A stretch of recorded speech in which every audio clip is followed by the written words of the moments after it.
Welcome to this explainer, everyone. Today, we're tackling a massive, incredibly common frustration for language learners. I mean, if you've ever found yourself perfectly comprehending a conversation in English, only to totally freeze up when it's your turn to reply, yeah, you are in the exact right place. We're going to map out exactly why this happens and, absolutely more importantly, how you can finally bridge that gap once and for all. Okay, let's dive into this. It's kind of the ultimate language learner's paradox, right? You're sitting there listening to someone speak English and your brain is translating and processing every single word flawlessly. You know exactly what they're saying, but the second you open your mouth to respond, your mind just goes totally blank. It's like a brick wall suddenly goes up out of nowhere.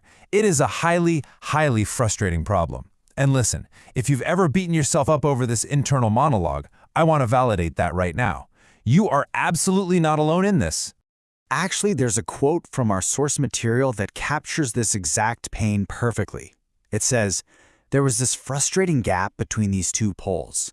I'm getting every word, but I'm unable to speak a word." Man, that hits the nail on the head, doesn't it? It fills us with so much frustration because, well, we know we have the vocabulary locked away somewhere in our heads.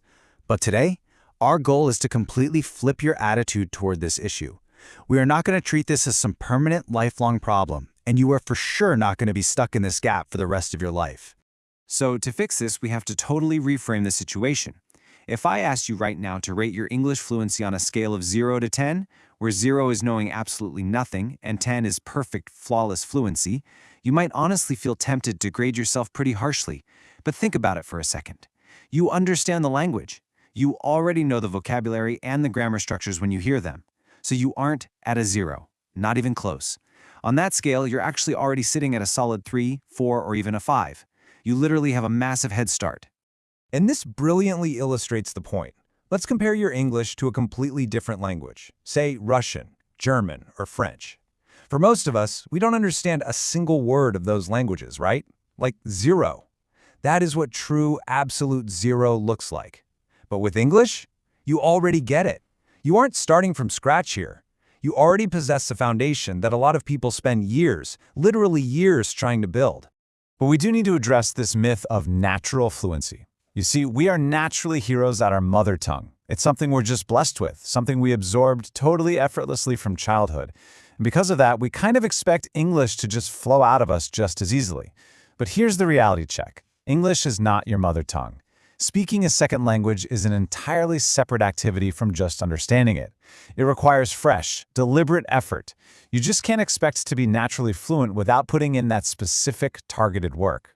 Let's move to and see how this builds. Remember that scale of 0 to 10 we talked about? Well, if you're currently at a level 3 or 4 in your speaking ability, you simply cannot expect to jump straight to a 10 overnight. It completely defies human nature. Progress has to be incremental. You got to move from a 3 to a 4, then from a 4 to a 5, and so on. Understanding the language, that was the first half of the journey. Now you actually have to actively train yourself on the completely separate mechanism of speaking. And that brings us to action step 1, proactive practice. Because you already understand English, the real heavy lifting of comprehension, it's done. It's out of the way. Now, you just need to intentionally carve out time to actively use your vocal cords and form those sentences out loud. And honestly, this step is actually much easier than you'd think, provided you're really intentional about it. And here is the magic number. 15. That's it. All you need to start seeing real, tangible results is a commitment of 15 minutes a day for 30 days.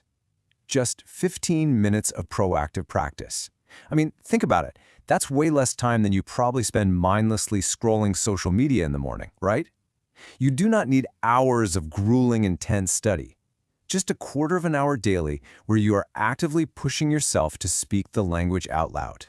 Now, if you're wondering exactly how to practice for those 15 minutes, our source material highly recommends a tool called the Ingavarda app. It's designed specifically for this exact kind of practice. You basically just open the app, make a call, and connect directly with English experts. And the absolute beauty of this is that it offers a completely judgment-free zone. The experts are friendly, they provide really honest feedback, and get this, you can even tell them not to correct your mistakes if you just want to focus purely on getting your flow going. It safely simulates a real-world speaking environment, totally stripping away the pressure of a high-stakes conversation. But, tools and apps can only take you so far, which brings us to action step 2. You have got to show courage and bravery. Look, we know exactly why you hesitate. You're terrified of making a mistake, you're scared that people are going to mock you, make fun of you, or that you'll somehow become a joke.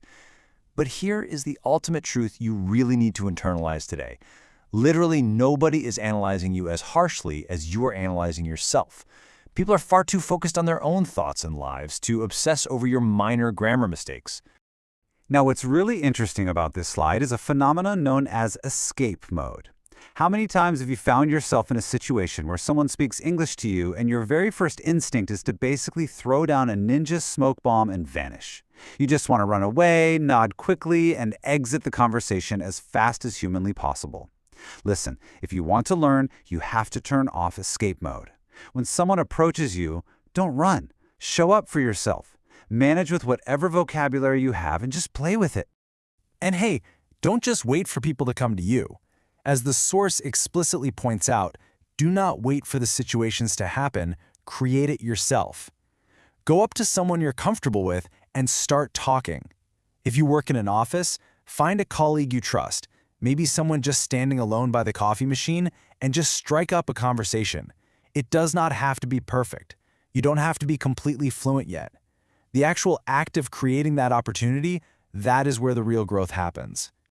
Think of it like this really beautiful metaphor. Treat learning to speak English like a brand new relationship. Just think about the last time you started a new relationship. Was it perfectly easy and incredibly smooth on day one? Of course not. It's always a little difficult, maybe a little awkward in the beginning. But if you stick with it, if you put in the effort and the bravery, this bond you're building with the English language is going to totally flourish, and it will profoundly benefit your career and your life. So, the crucial point is, are you ready to commit? Are you ready to stop hiding behind your excellent comprehension and finally step into the arena of speaking? You already have the massive head start. Now, you just need to be a little bit of a warrior. Turn off that escape mode. Carve out those 15 minutes a day and embrace the awkwardness of a new relationship. The fluency you want is waiting right on the other side of your courage. Will you take that first step today?